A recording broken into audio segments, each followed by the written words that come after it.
কূটনৈতিক ঝড়ের পর ইউক্রেন ইস্যুতে ট্রাম্প সাইডলাইনে, ইউরোপে উত্তেজনা বাড়াচ্ছে রাশিয়া, বাণিজ্য আলোচনায় যুক্তরাষ্ট্র সফরে যাচ্ছেন ভারতের বাণিজ্য মন্ত্রী, টিকটক চুক্তিতে অগ্রগতি, মুখোমুখি বৈঠকে বসবেন ট্রাম্প শি।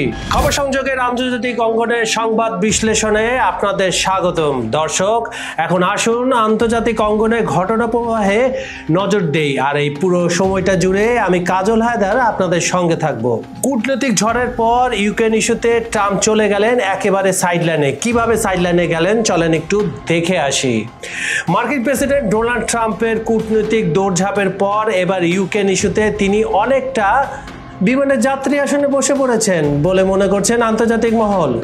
এই অবস্থায় ইউরোপে রাশিয়ার তৎপরতা নতুন করে উদ্বেগ তৈরি করেছে ন্যাটো দেশগুলোর মধ্যে। গত আগস্টের শেষ দিকে পেন্টাগনের কর্মকর্তারা একদল ইউরোপীয় কূটনীতিককে স্পষ্ট জানিয়ে দেন, যুক্তরাষ্ট্র লাতভিয়া, লিথুয়ানিয়া ও এস্তোনিয়াকে দেওয়া কিছু নিরাপত্তা সহায়তা কমিয়ে দিবে।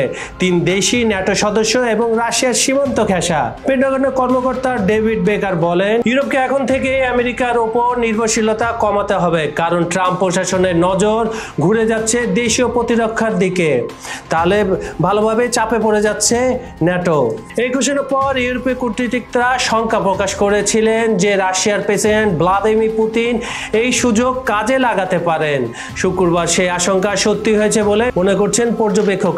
এদিকে এস্তোনিয়ার দাবি, রুশ মিগ-31 যুদ্ধবিমান প্রায় 10 মিনিট তাদের আকাশ সীমায় ঢুকে পড়ে। পরে ইতালির F-35 জঙ্গি বিমান সেগুলোকে তাড়া করে বের করে দেয়। তবে রাশিয়া অভিযোগ অস্বীকার করে জানিয়েছে তাদের বিমান নিরপেক্ষ আকাশপথেই উড়ছিল। কিছুক্ষণ পরে পোল্যান্ড জানায় তাদের একটি তেল প্ল্যাটফর্মের কাছে রুশ যুদ্ধবিমান উড়েছে। এর আগে গত সপ্তাহে পোল্যান্ডের আকাশে রুশ ড্রোন ভূপাতিত হয়েছিল। এইসব ঘটনায় যুক্তরাষ্ট্রের প্রতিক্রিয়া এখনো নিরাপত্তার মধ্যেই সীমাবদ্ধ। সর্বশেষ এস্তোনিয়ার ঘটনার পর কয়েক ঘন্টা নীরব থাকার পর ট্রাম্প সতর্ক করে বলেন এটা বড় সমস্যা হতে পারে। আর পোল্যান্ডের ঘটনায় তিনি তার সোশ্যাল মিডিয়া প্ল্যাটফর্ম ট্রুথ সোশ্যালে রহস্যজনকভাবে লিখেছিলেন, হিয়ার উই গো।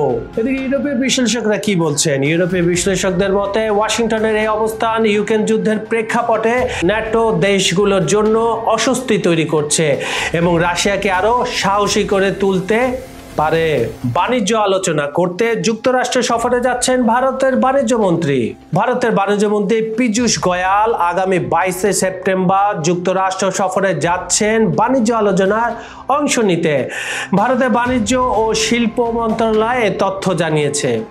মন্ত্রণালয়ের এক বিবৃতিতে বলা হয়, গত 16 সেপ্টেম্বর যুক্তরাষ্ট্রের একদল কর্মকর্তা ভারত সফরে এসে বাণিজ্য চুক্তি নিয়ে ইতিবাচক আলোচনা করেছেন। তখন সিদ্ধান্ত হয় চুক্তি নিয়ে আরো জোরদার প্রচেষ্টা চালানো হবে। উল্লেখ্য, সম্প্রতি প্রেসিডেন্ট ডোনাল্ড ট্রাম্প ভারতের পণ্যের উপর আমদানি শুল্ক দ্বিগুণ করে 50% পর্যন্ত বাড়িয়ে দেন। 27 আগস্ট এই সিদ্ধান্তের কারণ হিসাবে ভারত রাশিয়ার তেল কেনা অব্যাহত রেখেছে বলে যুক্তরাষ্ট্র জানিয়েছে।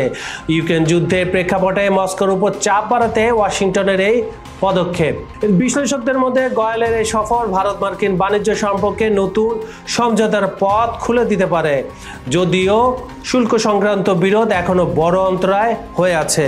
সুপ্রিয় দর্শক, আজকের সেগমেন্টের সর্বশেষ নিউজ, চমকপ্রদ নিউজটা আপনাদের এখন জানিয়ে দিচ্ছি। সামাজিক যোগাযোগ মাধ্যমের আরেকটা প্ল্যাটফর্ম হচ্ছে টিকটক। এই টিকটক চুক্তিতে অগ্রগতি। দক্ষিণ কোরিয়ায় মুখোমুখি বৈঠকে বসবেন ট্রাম্প এবং শি জিনপিং। মার্কিন প্রেসিডেন্ট ডোনাল্ড ট্রাম্প জানিয়েছেন চীনের প্রেসিডেন্ট শি জিনপিংয়ের সঙ্গে টিকটক ইস্যুতে অগ্রগতি হয়েছে এবং 6 সপ্তাহ পর দক্ষিণ কোরিয়ায় তারা মুখোমুখি বৈঠক করবেন। আলোচনায় মূলত বাণিজ্য, মাদক পাচার ও রাশিয়া ইউক্রেন যুদ্ধ প্রসঙ্গ উঠে আসবে। 3 মাস পর দুই পরাশক্তির শীর্ষ নেতাদের এ ফোন আলাপে কিছুটা উত্তেজনা প্রশমিত হলেও টিকটকের ভবিষ্যৎ নিয়ে চূড়ান্ত কোনো সমঝোতা হয়েছে কিনা তা স্পষ্ট হয়নি। দুই নেতা 31 অক্টোবর দক্ষিণ কোরিয়ার গিয়াংজুতে শুরু হতে যাওয়া অ্যাপেক সম্মেলনের ফাঁকে আরও বৈঠকের ব্যাপারে সম্মত হয়েছেন। ট্রাম্প আরও জানিয়েছেন আগামী বছর শুরুর দিকে তিনি চীন সফর করবেন এবং পরে শি যুক্তরাষ্ট্রে যাবেন। হোয়াইট হাউসের সাংবাদিকদের ট্রাম্প বলেন শি টিকটক চুক্তিতে সম্মতি দিয়েছেন, আনুষ্ঠানিক স্বাক্ষরও হতে পারে, চুক্তি কার্যকর হওয়ার পথে রয়েছে। তিনি আরও ইঙ্গিত দেন বাণিজ্য, ফেন্টানিল মাদক ও ইউক্রেন যুদ্ধ নিয়ে আলোচনায় ইতিবাচক অগ্রগতি হয়েছে। ট্রাম্প দাবি করেন শি ইউক্রেন যুদ্ধের অবসান চান। 2 ঘন্টার ফোনালাপে এই বিষয়ে আলোচনা হয়েছে বলে তিনি জানান। তবে চীনের সরকারি বিবৃতিতে টিকটক নিয়ে আনুষ্ঠানিক কোনো চুক্তির উল্লেখ ছিল না।